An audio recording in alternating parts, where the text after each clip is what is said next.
इस वक्त मऊ जनपद के घोसी विधानसभा में उपचुनाव चल रहा है। यहाँ पर जो चुनावी सरगर्मियाँ हैं अपने सराखों पर हैं। इस वक्त मेरे साथ मौजूद हैं जो समाजवादी पार्टी के प्रदेश सचिव हैं रिजवी साहब। उनसे बातचीत करेंगे क्या कुछ इनके नज़र से लगता है यह उपचुनाव, क्या 2024 का जो इलेक्शन आ रहा है उसका ये सेमीफाइनल साबित हो पाएगा, क्या यहाँ जो इसके पहले इनके साथ इनकी पार्टी के साथ जिस विधायक ने गद्दारी की क्या इस बार उससे सुरक्षित बचा पाएंगे, ये तमाम सवालों पर बातचीत करेंगे। स्वागत है सर आपका।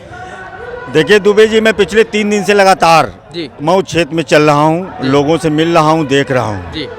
पहली बार हमने महसूस किया है किसी उपचुनाव में आम जनता चुनाव लड़ रही है। समाजवादी पार्टी के कार्यकर्ता नेतागण तो ही हैं, कार्यकर्ता नेतागण तो लड़ ही रहे हैं।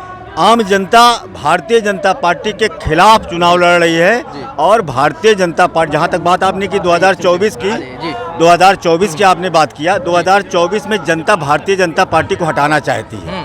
भारतीय जनता पार्टी को इसलिए हटाना चाहती है कि महंगाई के मुद्दे पर, बेरोजगारी के मुद्दे पर, आम जनता की बेहतरी के मुद्दे पर, अपराध के मुद्दे, पूरी तरीके से भारतीय जनता पार्टी हर मोर्चे पर फैल रही है। जहाँ पर महिला सुरक्षा की हम बात करते हैं, जहाँ पर रोजगार की बात करते हैं, बेरोजगारी इतनी बद से बदतर हालात इस वक्त देश में बने हुए हैं, जहाँ पर न किसी आम आदमी को रोजगार है, न गरीब किसान मजदूर को खुशहाली है।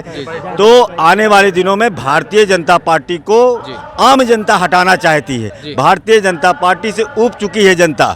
और ये जो आपके मऊ में चुनाव है, यही बात मैंने मैनपुरी के भी उपचुनाव में कहा था। जिस तरीके से जनता समाजवादी पार्टी बनकर चुनाव लड़ रही है, आने वाले दिनों में भारतीय जनता पार्टी का तंबू किनार सब यहाँ से उखाड़ने का काम करेगी। सर, जिस तरीके से आपकी पार्टी से राजभर साहब यहाँ से अलग हो जाते हैं और फिर बीजेपी में शामिल हो जाते हैं, ऐसा नहीं लगता है कि वो नुकसान पहुँचा सकते हैं इस चुनाव में?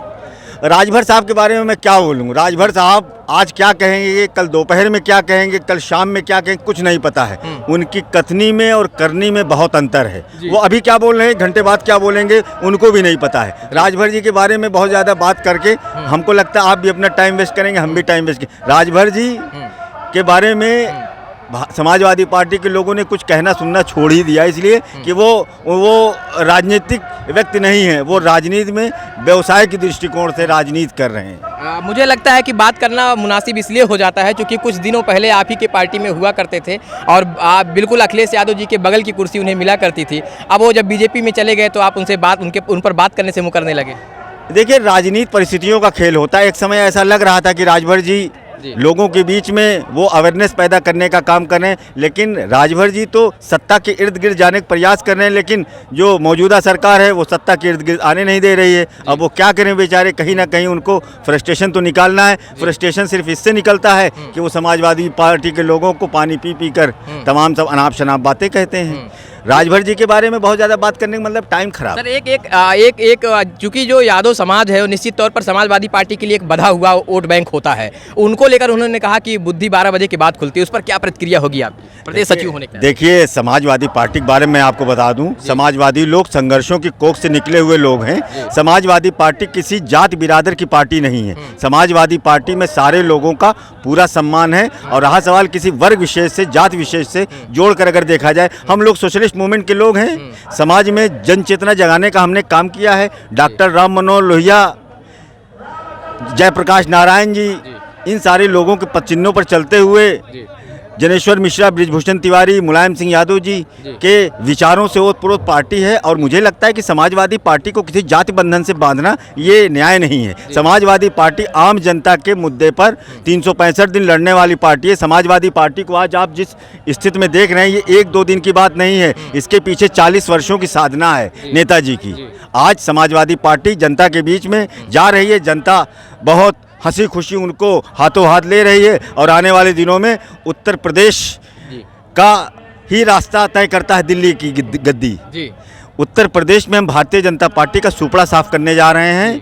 निश्चित रूप से बड़ी जिम्मेदारी के साथ इस मऊ की जनसभा में मैं कहना चाहता हूं कि आने वाले दिनों में भारतीय जनता पार्टी का डेरा डंडा उठने वाला है और देश में जो सांप्रदायिक नफरत की राजनीति करने वाले लोग हैं उनका समापन होगा इसी चुनाव। ये जो चुनाव हो रहा है, ये आम जनता चुनाव लड़ रही है। अंत में एक सवाल मैं ले लेना चाहता हूं सर, 2024 में जिस तरीके से आप लोग गठबंधन कर रहे हैं, कौन हो सकता है प्रधानमंत्री का चेहरा? देखिए, अभी इस बात को कह पाना थोड़ा सा मुश्किल इसलिए है कि समाजवादी लोग तो काम पे विश्वास रखते हैं। हम लोग लंबी बड़ी जीत जीत कर जाएंगे और दिल्ली में तय होगा कौन बनेगा प्रधानमंत्री। प्रधानमंत्री जैसा विषय मुझे लगता है कि अभी बात करना थोड़ा सा जल्दबाजी हो जाएगी। हमसे बात करने के लिए धन्यवाद। बहुत बहुत धन्यवाद जी। हमारे साथ बातचीत कर रहे थे समाजवादी पार्टी के राष्ट्रीय सचिव रिजवी साहब, और इनकी जो प्रतिक्रिया थी ये बहुत स्पष्ट तौर पर कर चुके हैं कि 2024 में जो कुछ भी गठबंधन हो रहा है उस गठबंधन में अभी पीएम का चेहरा बता पाना थोड़ा जल्दबाजी होगी।